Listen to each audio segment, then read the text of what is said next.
وہ جو نہایت مہربان ہے، اسی نے قرآن کی تعلیم فرمائی، اسی نے انسان کو پیدا کیا، اسی نے اس کو بولنا سکھایا۔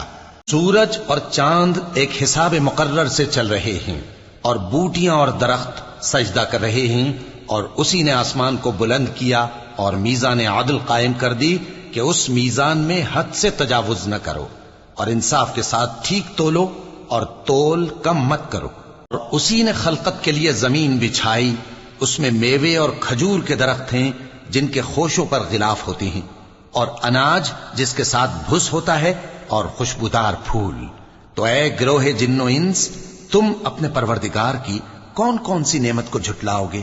اسی نے انسان کو ٹھیکرے کی طرح کھنکھناتی مٹی سے بنایا اور جنات کو آگ کے شعلے سے پیدا کیا، تو تم اپنے پروردگار کی کون کون سی نعمت کو جھٹلاؤ گے؟ وہی دونوں مشرقوں اور دونوں مغربوں کا مالک ہے، تو تم اپنے پروردگار کی کون کون سی نعمت کو جھٹلاؤ گے؟ اسی نے دو دریا رواں کیے جو آپس میں ملتے ہیں، مگر دونوں میں ایک آڑ ہے کہ اس سے تجاوز نہیں کر سکتے، تو تم اپنے پروردگار کی کون کون سی نعمت کو جھٹلاؤ گے؟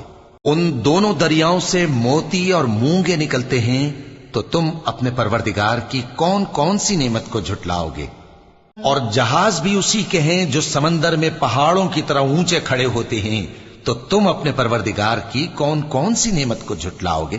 جو مخلوق زمین پر ہے سب کو فنا ہونا ہے، اور تمہارے پروردگار ہی کی ذات جو صاحب جلال و کرم ہے باقی رہے گی، تو تم اپنے پروردگار کی کون کون سی نعمت کو جھٹلاؤ گے؟